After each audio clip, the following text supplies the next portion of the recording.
Hello, everyone, and welcome to today's briefing on the American Lung Association's State of the Air 2022 report, which is released today. My name is Diana Van Vliet, and I am the National Director of Outreach and Engagement for the Lung Association's Healthy Air campaign. You will hear from me and my colleagues Laura Kate Bender, National Assistant Vice President for Healthy Air, and Liz Scott, National Director of Advocacy for Healthy Air, about this report in a little bit. A couple quick notes before we start. This is a closed press briefing and it will be recorded. There will be a Q&A at the end and an opportunity for you all to ask questions. But important note, the chat is disabled, so please use the Q&A function to ask questions. With that, I will now turn it over to our Chief Mission Officer, Deb Brown, to kick us off. Thank you, Diana. And good afternoon and welcome to our 2022 State of the Air report briefing for NGO partners. In a moment, you will hear more on the report findings and details from my colleagues, but I wanted to start off the webinar today just to share a note of thanks to all of you for your interest in the State of the Air report and for your work to clean up air pollution and protect public health for everyone, regardless of their zip code. Without the work of partners like you, we would not see the amazing improvements in air quality over the past 23 years since we first released this report. Your dedication to making the promise of clean air for every American a reality is so critical, and we are so grateful to be working alongside you in this fight. As this year's report finds, we have a lot more work to do with climate change posing unprecedented threats to air quality and communities of color still breathing disproportionately polluted air after many, many years. So we hope State of the Air will be a valuable resource for the important work that you do, and we thank you again for joining us today. Now it is my pleasure to turn the call over to Laura Kate Bender. Laura Kate. Thank you so much, Deb. Hi, everyone. My name is Laura Kate Bender, and I'm the National Assistant Vice President for Healthy Air at the American Lung Association. I'll kick us off today by walking through why we do this report and some of the highlights. But first, I want to acknowledge two people. One, our colleague Catherine Pruitt, who led the development of this year's State of the Air report. And two, our late colleague Janice Nolan, who was the driver behind State of the Report for so many years and continues to be the inspiration for the work we do on it today. So the State of the Air this year is our 23rd annual report.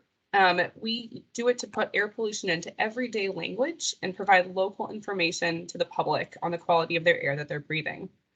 We focus on two types of air pollution, particle pollution and ozone.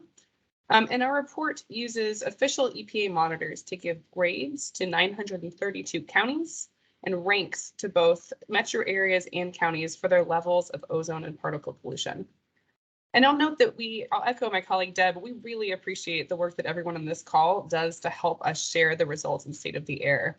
I know today many of you and some of our colleagues have been testifying at EPA's public hearing on interstate ozone. We have been really happy to hear State of the Air cited in that and other public hearings. So our continued thanks for everything that you do to help this report be relevant and empower all of our collective advocacy work. We released this report to champion clean air for all. As I mentioned, the local data provides context in our collective work to advance clean air. We highlight health equity and environmental justice among the findings and the messages of the report, and advocacy is incorporated throughout with advocacy priorities and tools for taking action, which you will hear more about in a little bit. I do want to highlight that in this year's report, we have included personal stories scattered throughout to put a human face on the impacts of air pollution. So for example, Jamie Kay shared this story with us. If the air quality is bad, we don't go out to the grocery store, out for walks, or out to play with my daughter. Now, a note about health impacts.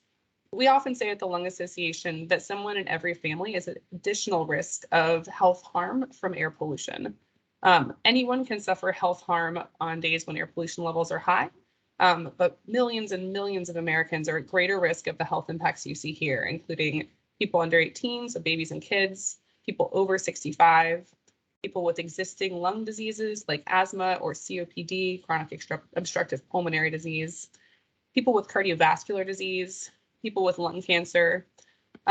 New this year, we have highlighted pregnant people as a population at risk because of the damage that air pollution can do to a developing fetus. And then, of course, people who are exposed more include people with low incomes, communities of color, and people who work or exercise outdoors. Like I said, someone in every family. Now, as I dive into the key findings, I'll note at the very top, everything that you're about to hear and more is available at lung.org/SOTA. So I highly encourage you to check out the report. The website has great tools that we'll walk through later in this presentation, but I'll just note that the highlights that I'm walking through are there, along with lots more local data. So I'll provide some quick background and then dive into the key messages. This report looks at data from 2018, 2019, and 2020. That's because these are the 3 years of most recent quality assured data from EPA. And again, this comes from the official EPA air quality monitors. I mentioned that we grade 2 pollutants, ozone and particle pollution. We actually use 3 measures of air pollution, 1 for ozone, and then 2 different measures for particles. We look at both short-term spikes, so days on which the levels of particle pollution rose to unhealthy levels, and then also the annual average of particles. And that's because this pollutant can be harmful both in the short term and in the long term, even at lower levels. For those grades, we give A through F for ozone, A through F for short-term spikes in particles, and a pass-fail grade for long-term annual average of particles. Okay, so what did we find? Particle pollution is the headline finding of this year's report. We found that nearly 3 million more people were impacted by deadly particle pollution than in last year's report. Further, there were more days with very unhealthy or hazardous air quality, the 2 worst levels in the air quality index, than we've ever seen before in the history of state of the air. And again, this is year 23. Overall, we found that over 137 million people live with unhealthy levels of air pollution. And then again this year, we're highlighting the fact that the burden of living with polluted air is not equally shared. People of color are significantly more likely to be exposed to unhealthy levels of particle pollution and ozone. So overall, I mentioned that 137 million Americans are living in places that have unhealthy air quality across those different measures. That's more than 4 in 10 Americans. That's also more than in last year's report. That's about 2 million more people than we reported last year. And a lot of that is attributable to the increased number and severity of wildfires in the Western US in the years covered by this report.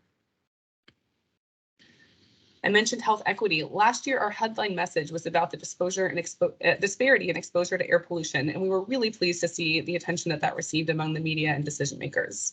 Unfortunately, but not surprisingly, the statistics are actually not only unchanged, they're a little bit worse this year.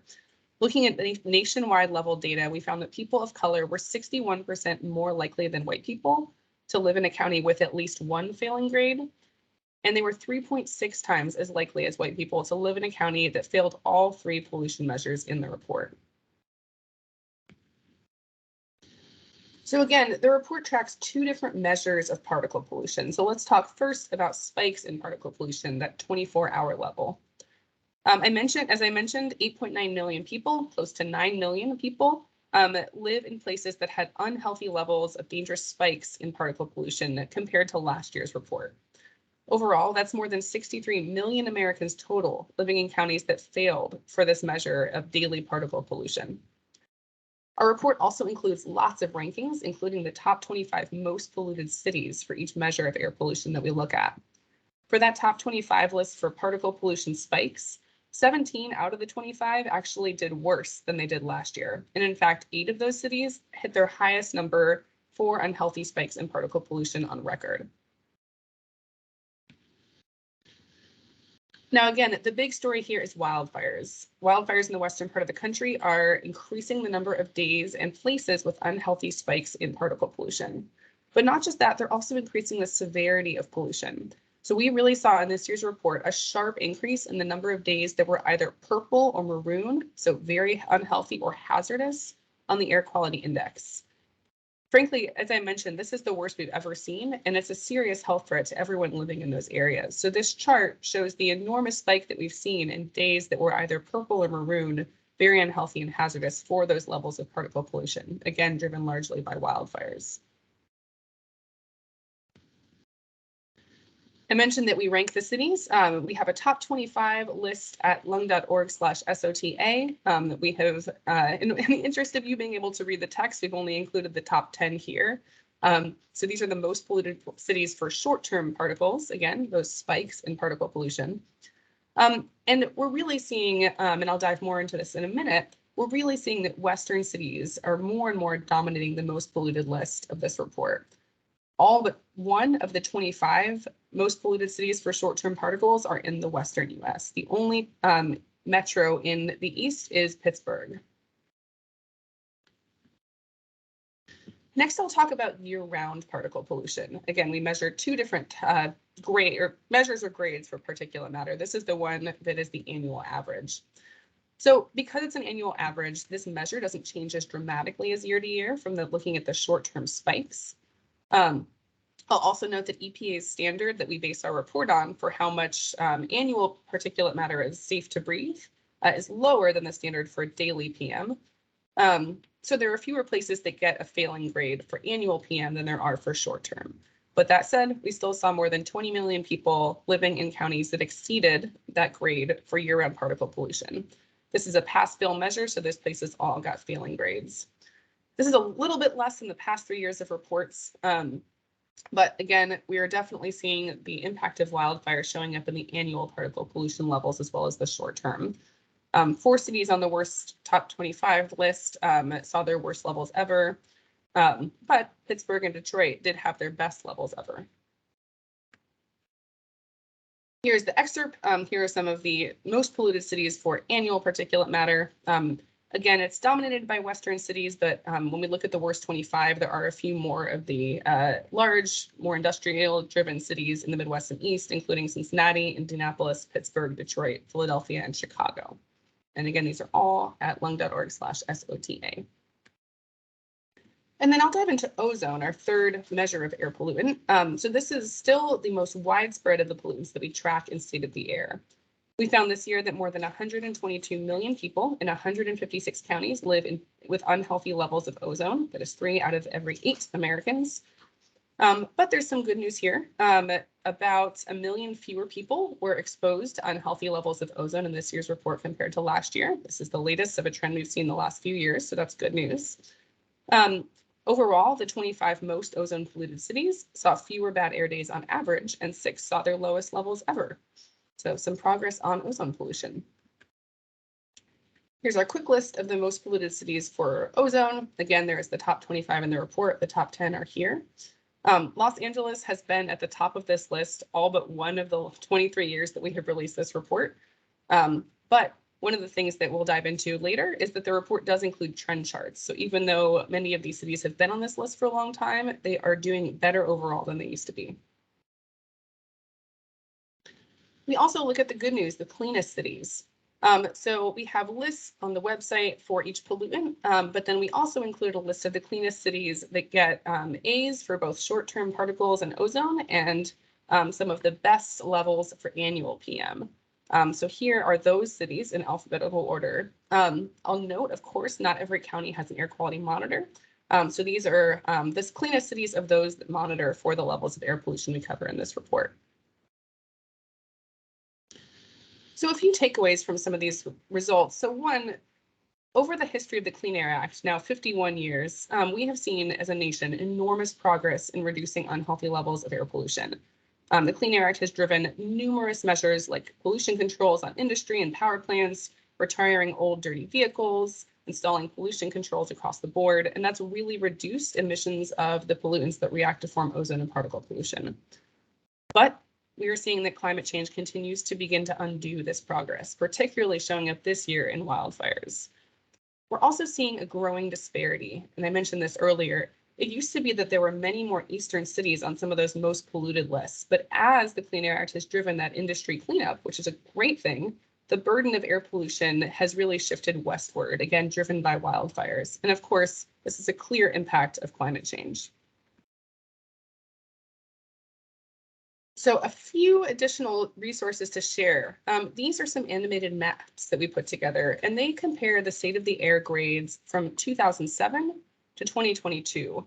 because we really wanted to illustrate that geographical shift in air pollution over the last 15 years.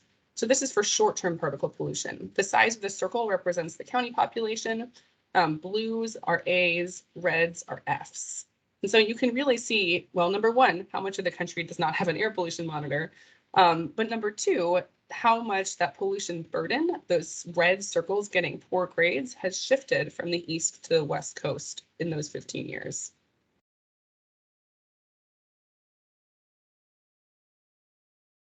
Here is the version for annual PM.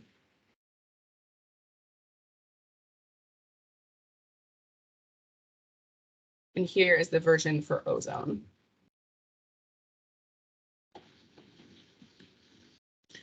Another note I want to make, so as you heard, this report covers 2018, 2019, and 2020. That means this is the first year that we have included report results that overlaps with some of the measures we took to address the COVID-19 pandemic. So we get the question a lot, did we see an improvement when people were staying at home? And the answer is no, not really.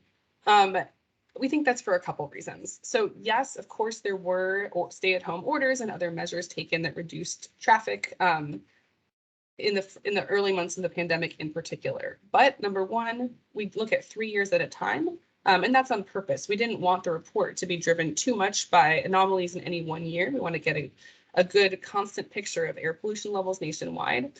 And so that definitely smooths out some changes that we might see year to year. But another point I want to make here is that even if fewer people were commuting to work in their cars, we saw a dramatic rise in e-commerce. So shipping, home delivery, I mean, that's really fueled by dirty diesel emissions, whether it's in port cities, warehouse districts, distribution centers, even highways and neighborhood streets where truck traffic is delivering those goods. So even though we know that there was anecdotal evidence about COVID-19 measures improving air quality in some places, it seems that's not a trend that held up across the years that we looked at in our report. And indeed, for people that live near a freight hub, it could have even gotten worse. Thank you so much. And now I'm going to hand the presentation over to my colleague, Diana Van Vliet.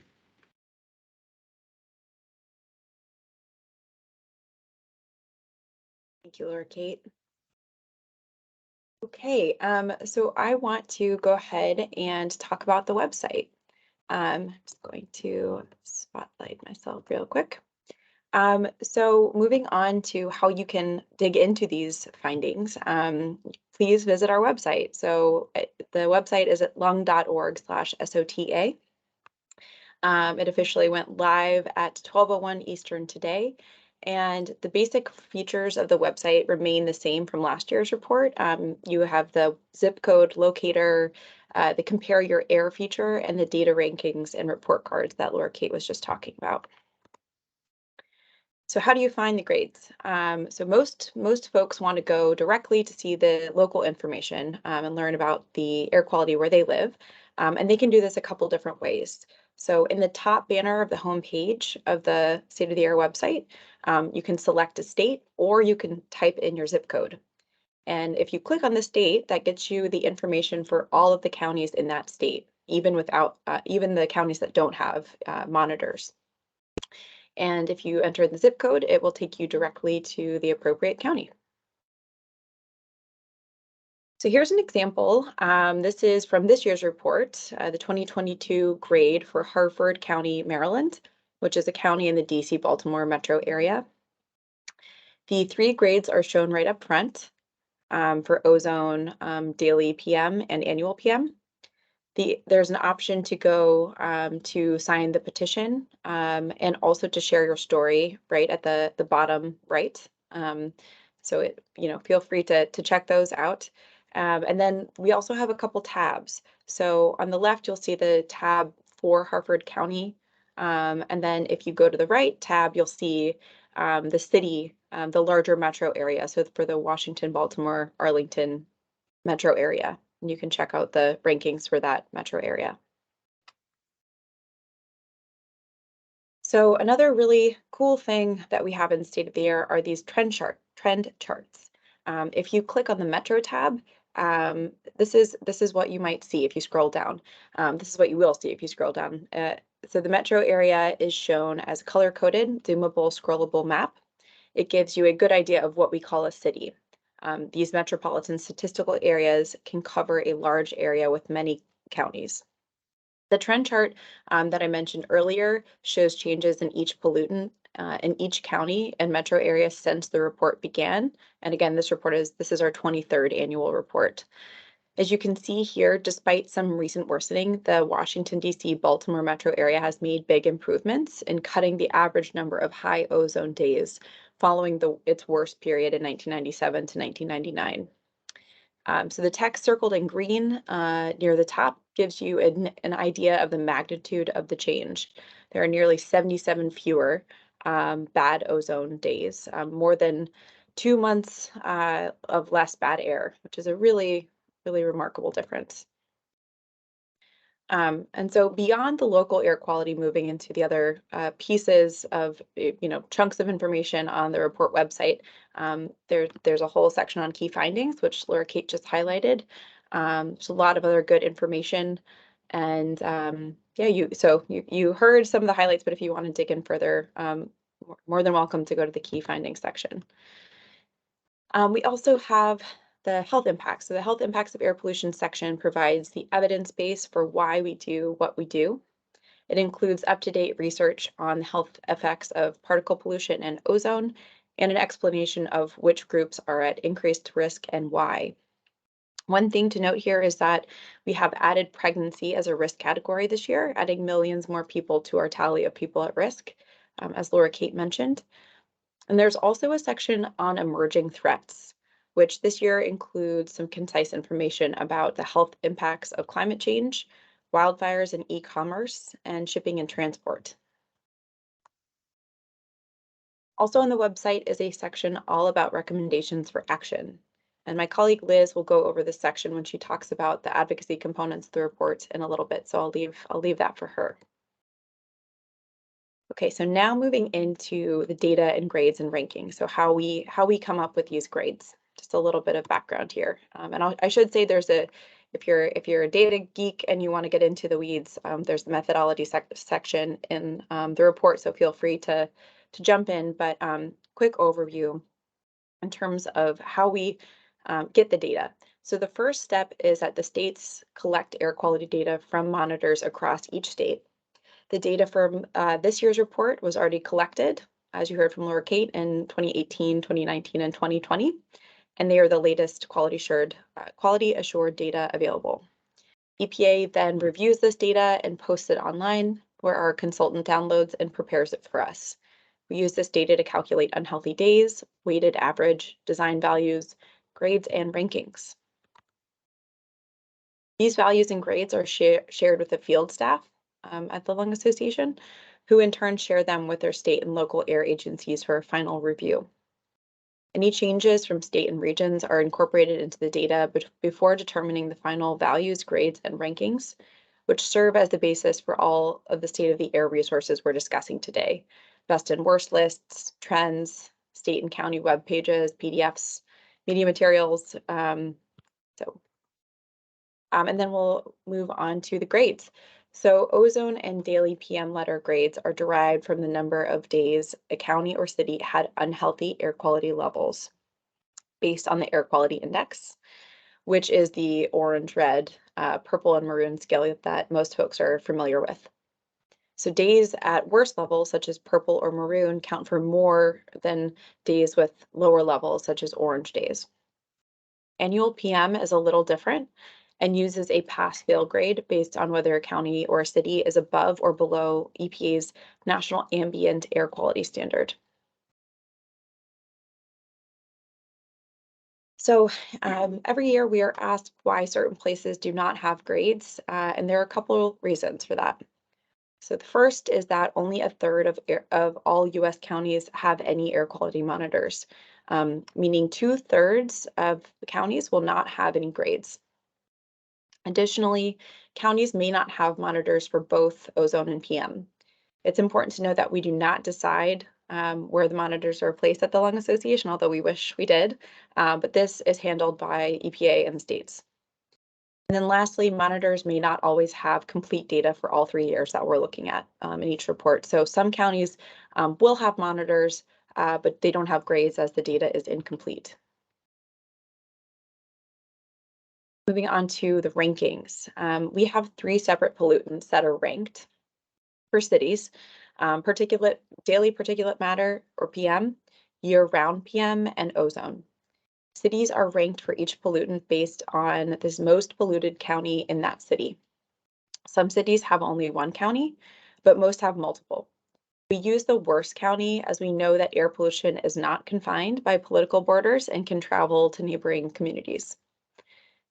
And we define cities based on the Office of Management and Budget guidelines for metropolitan statistical areas and combined statistical areas, which are larger multi-city urban areas such as the Washington, Baltimore, Arlington area. OMB determines these metro areas based on distance, commuting, economic relationships, and more. And then one more thing on the data. So in the report, we include data on the number of people in each county and city that fall into at-risk groups, including older adults, children, pregnant people this year, communities of color, people of color, people with asthma and other chronic health conditions. On this slide, you can see an example of these groups from our website. This slide specifically shows the groups at risk for Harford County, Maryland. And this data mainly comes from the US Census and the CDC's Behavioral Risk Factor Surveillance System, or the BRFSS. And with that, I will now turn it over to my colleague, Liz Scott. Thank you.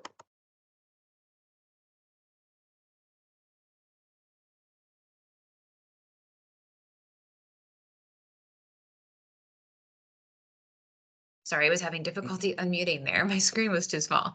Hi, everyone. Thank you so much for joining us today. As Laura Kate mentioned, a goal of this report is for it to be a value add in advocacy efforts.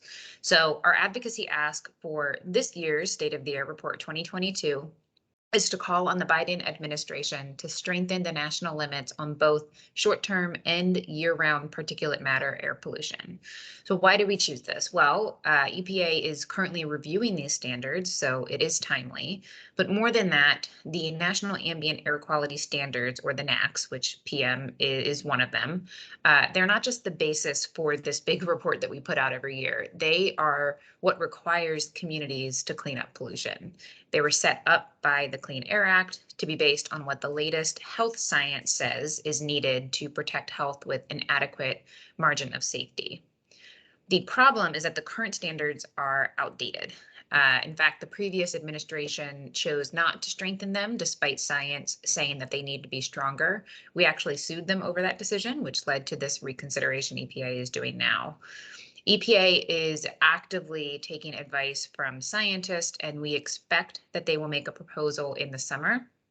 We know this is going to be a big fight. Industry will always say that they can't meet the standards, but it's also going to be important to control the message now, educating the public that this is a health concern, because if they do strengthen the standards, which we hope they will, we could get some local pushback from states and communities that now have to do some work to meet these new standards, even though they were meeting the previous outdated standards.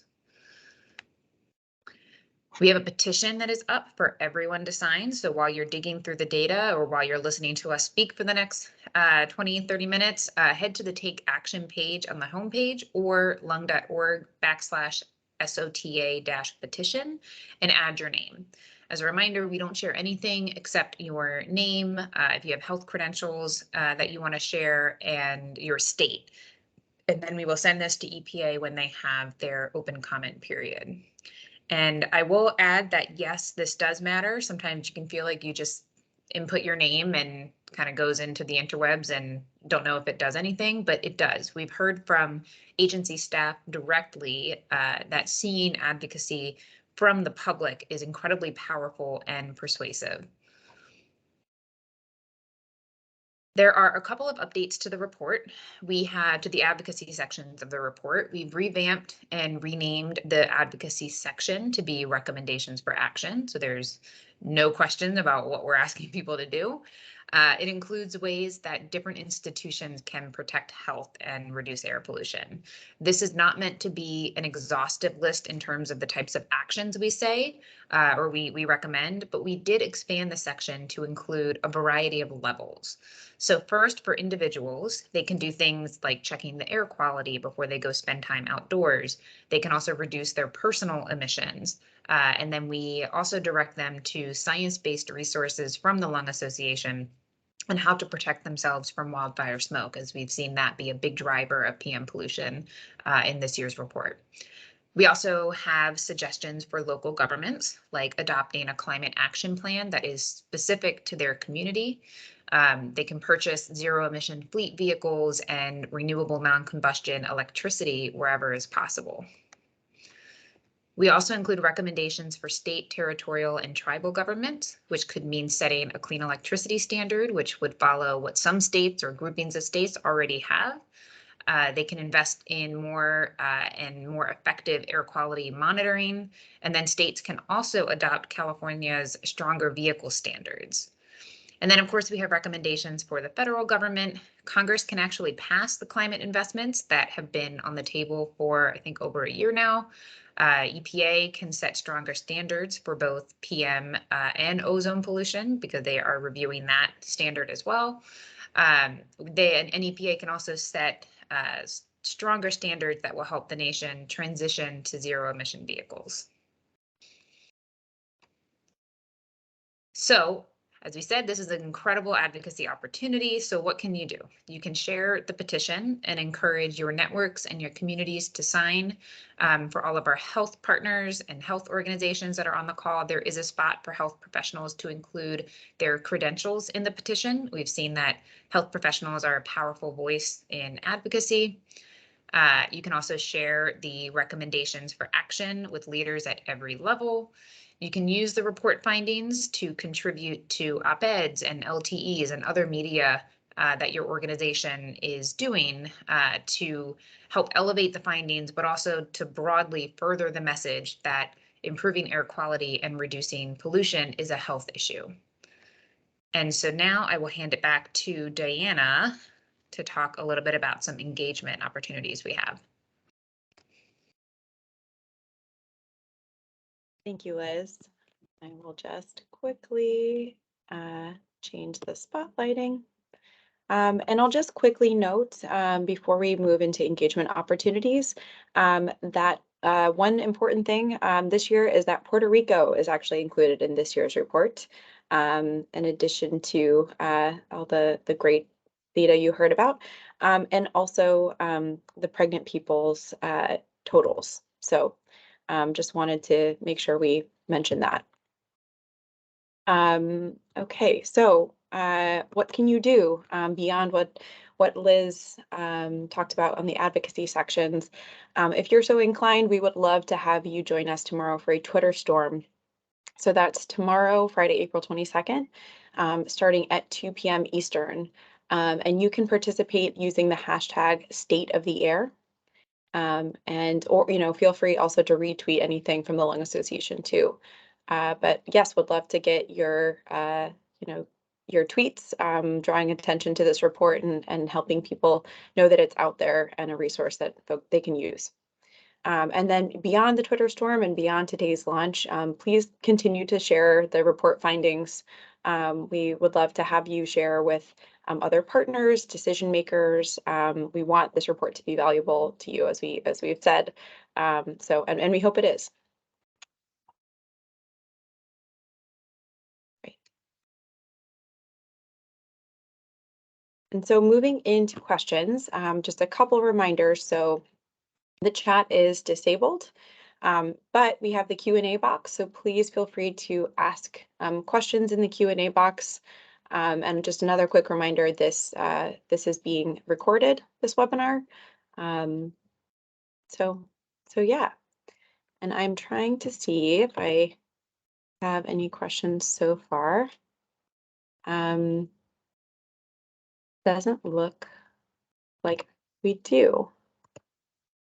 So I guess while we're waiting for questions, I might ask Laura, Kate, and Liz, or anyone else on the presenters line. If there's anything that we didn't talk about the report today that we'd like to mention, feel free to just turn on your camera or unmute. Not a finding, but I'll just note that we are here for questions. So if you don't think of it on this webinar, it's okay. Please reach out. I will drop my contact information in the Q&A. You can now see my contact information. But we are here to be a resource. Our goal with today's call, but of course also moving forward, is really to make this report useful to you in your work. And so, we're happy to answer questions. We're also happy to take feedback. If there's things we should think about for future releases or resources that would really help you use the report to its maximum extent, let us know that too. We're always open.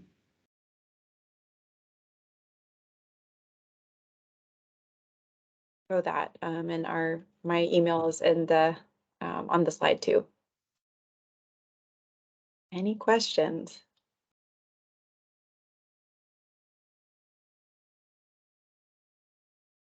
All right. Well, any other closing notes from speakers before we wrap?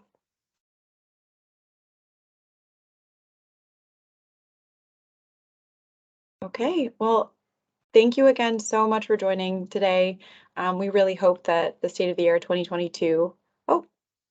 I'm seeing a couple questions. Okay. What are the specific pollutants you looked at? Are there any industry or sector specific analyses?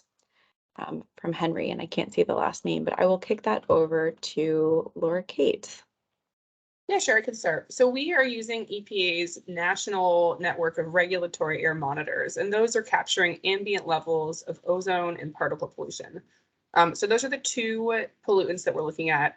And the idea there is to really, irrespective of where the pollution is coming from, and definitely irrespective of the efforts that communities are making to clean it up, we want people to get the latest information on the quality of air that they're breathing from those monitors. So rather than look at source-specific emissions or other more tailored to the geographical area looks at emissions, we're using the National Ambient Air Quality Networks and Standards network of air quality monitors to look at ozone and PM specifically. Hopefully that answers the question. Anyone else want to add anything to that? I guess I'll say, in terms of industry and sector specific analyses, we don't have any specific analyses in the report, but we do talk about specific sources such as transportation, where pollution comes from, and we do give suggestions in the advocacy section or the recommendations for action on what can be done at the state, local, and national level. And a couple questions, both on the same thing. Is the slide deck available on the site, or will folks have access to the slides? Yes, we should be able to share a version of these after the fact, and of course, we'll also have the recording available. If folks are looking to use the slides, so if you want to present on the findings, do reach out to us directly, and we can most likely give you some resources to help with that. But at least as a record of this call, we are happy to share some of the information afterward. I'll also note one more thing that I thought of in response to the previous question in terms of sectors, and that is if you weren't on that rollout or get our many emails about that, the Lung Association just a couple weeks ago released a report on the health benefits of a nationwide transition to zero emission vehicles powered by zero emission electricity. So lung.org/EV is the place to look for that. But that is this State of the Air is on the heels of that report, which found that we could stand to gain $1.2 trillion in public health benefits from switching to zero emission vehicles and electricity. Thanks, Laura Kate. And just a quick reminder, I saw folks reacting by raising their hand. Apologies, I thought I turned that off. But if you have a question, unfortunately, we can't unmute you, but please put it into the ask a question box in the Q&A function. And a great question from Sky. Do we have any idea how big, and I just lost the question. Do we have any idea how big an impact the proposed changes in school buses will make to the overall air pollution level? And a second question, are there any bills or other efforts to address e-commerce and air pollution, I'll go ahead and start with that one. I think it would be, I don't have numbers on if we remove 2 diesel buses, how that would impact a local community's air pollution, but we do know that diesel pollution is one of the biggest contributors to transportation pollution, which is one of the largest drivers of air pollution in the country. So we did have in the Infrastructure Investment and Jobs Act that was passed earlier this year or end of last year that did include funding for EPA to help transition some of those buses. We're hopeful that Congress can pass additional investments at some point because more is needed. And that will have not only immediate health benefits from reducing air pollution, it will also help to the long-term climate benefits with reducing the impacts of climate change. And then in terms of bills and other efforts to address e-commerce, I'll note that one of the in the EPA Clean Trucks proposal that EPA is currently reviewing, it talks about medium and heavy duty trucking, which is would strengthen the standards for those trucks that are often used in e-commerce. And then legislatively, there are also a bunch of efforts that focus specifically on ports. There's a couple of bills that are hopefully included or will be included in a budget reconciliation process. I believe there was some additional funding aside from school buses to ports in the Infrastructure Investment and Jobs Act. I believe that's the case, but yes, there are a number of efforts that are happening both on the administration side and hopefully in Congress if Congress can put things together. And Liz, I want to see if Will has anything to add in terms of steps that California might be taking to address transportation from freight. Thanks, Laura Kate. I would just add too that, yeah, the California Air Resources Board is currently in the process of adopting or developing regulations on zero emission trucking called the Advanced Clean Fleets Program. And this follows the Advanced Clean Trucks Program that was adopted in 2020 that now has been adopted by 5 other states, and basically setting targets for zero emission trucks to be rolled into the California fleet. This Advanced Clean Fleets program has specific policy requirements for a more rapid transition to zero emission in the drayage truck sector or the port truck sector. We think that is really important given the environmental challenges, but also the environmental justice challenges associated with trucking at the ports. There's also been efforts to require cleanup at warehouses, which is a huge draw of trucking pollution in Southern California, but we also know that warehousing and logistics sectors are growing around the country. And as Laura Kate mentioned earlier, the growth in e-commerce and shipping in 2020, through the pandemic, we actually saw in this year's report, Los Angeles had the highest ozone levels we've seen in over 10 years in this report, despite those precautions taken in the early days of the pandemic. So it's a hugely important topic and one that we're spending a lot of time on. And we encourage folks to reach out, both on the national heavy duty trucking rules, but anything that your state can do to adopt some of these California programs to really accelerate the path out of combustion and to zero emissions. So thanks. Thanks so much, Bill. Thanks for that question. So another great question. Considering that less than a third of all U.S. counties have air quality monitors, what do you believe are the greatest barriers for communities, especially BIPOC communities, to secure equitable air quality monitoring in the area to address health disparities? I can start, and then I'm happy to have Liz, Will, or others chime in because I'll take the easy answer first, which is of course funding. So I'll say at the top, I mean, when it comes to the network of the regulatory air monitors that form the foundation of the data for this report, that's, 1/3 is certainly not adequate. We know based on information from a variety of sources, including the state and local air pollution control agencies themselves, that they need increases in funding to be able to maintain their existing air monitors and expand them to the level needed. And that's just for ozone and particle pollution and other national ambient air quality standards work. So we certainly advocate hard for more funding for EPA, which then gets passed down to states to maintain their monitoring networks. But in addition to that, of course, that doesn't, that's not necessarily designed to capture block to block differences in exposure to air pollution that, we know coincides with, has a high likelihood of coinciding with where people of color are more likely to live. And so communities need additional resources to do more monitoring beyond just the monitors that govern the data in this report to be able to really capture some of those disparities.